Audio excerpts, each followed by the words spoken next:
Assalamualaikum warahmatullahi wabarakatuh. Bismillahirrahmanirrahim. Alhamdulillahilladzi hadana li hadza wa ma kunna linahtadiya laula an hadanalah.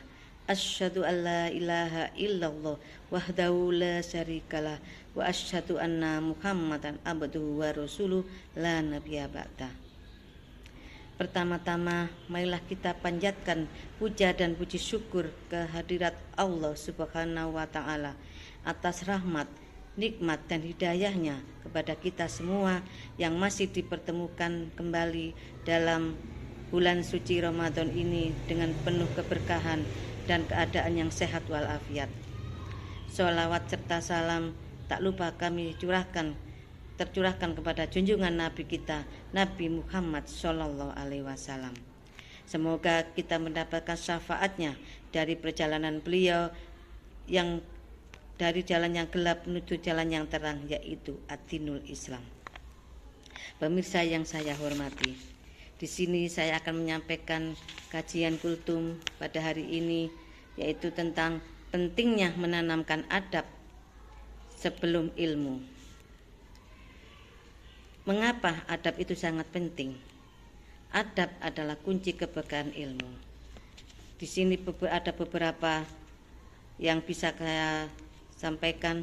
Yang pertama yaitu adab kunci keberkahan ilmu, artinya ilmu yang dipelajari dengan adab yang baik, hormat kepada guru, hormat kepada orang tua, dan rendah hati akan mendatangkan keberkahan.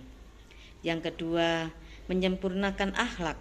Rasulullah Shallallahu Alaihi Wasallam diutus semata-mata untuk menyempurnakan akhlak yang mulia. Adab adalah wujud dari akhlak tersebut. Yang ketiga, tanda kebahagiaan.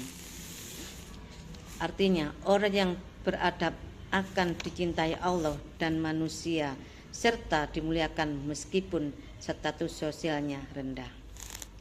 Di zaman sekarang kita melihat krisis adab di mana-mana. Anak muda yang kurang sopan kepada kedua orang tua, murid yang tidak hormat pada guru, dan lisan yang mudah berucap dengan kasar atau fitnah. Bisa menanamkan adab berarti mengajarkan kembali sopan santun, rendah hati, dan rasa hormat dalam berinteraksi.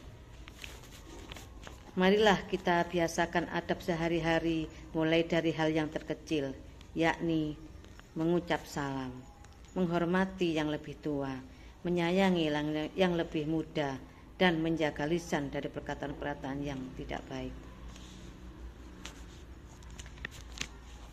Pemirsa yang dirahmati Allah, Allah mengajarkan manusia tentang kemuliaan adab serta akhlak karena kedudukan yang tinggi dalam syariat Islam. Adab kepada orang tua, kepada keluarga, karena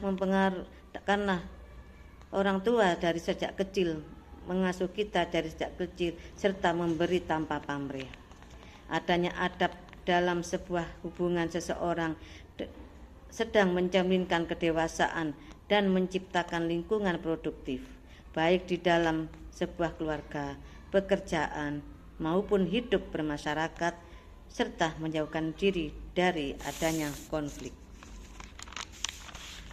Adab yang baik merupakan landasan untuk memperoleh ridho Allah Subhanahu wa Ta'ala dan membentuk citra diri yang berakhlak baik. Pada akhirnya ini akan mendatangkan keberkahan dalam hidup.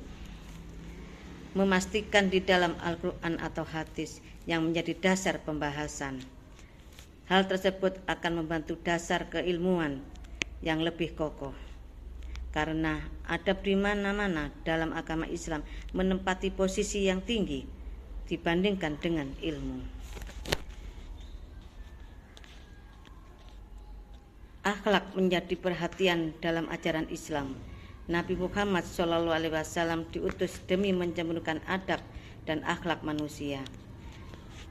Dalam hal ini, maka akan mengenai adab dan akhlak banyak sekali referensinya yang terkandung dalam surat Al-Qalam dengan ayat 4. A'udzubillahi minasyaitonirrajim. Bismillahirrahmanirrahim. Wa innaka la'ala khuluqin azim, yang berartinya sesungguhnya kami benar-benar berbukti pekerti yang agung. Maka dari itu, mari kita terus belajar dan memperbaiki adab dan akhlak kita. Kita jaga ucapan kita, selalu rendah hati kepada sesama. Tanpa adab, sehebat apapun ilmu kita, tidak akan menjadi cahaya bagi sekitar.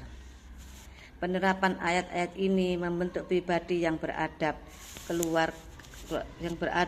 ataupun hulukul karimah yang sangat ditentukan dalam ajaran Islam. Semoga Allah Subhanahu wa Ta'ala senantiasa membimbing kita untuk menjadi insan yang beradab dan berilmu dengan baik. Sekian kajian kultum yang saya sampaikan, mudah-mudahan bermanfaat bagi kita semua. Kurang lebihnya kami mohon maaf yang sebesar-besarnya. Akhirul kalam, billahi taufiq wal hidayah. Wassalamualaikum warahmatullahi wabarakatuh.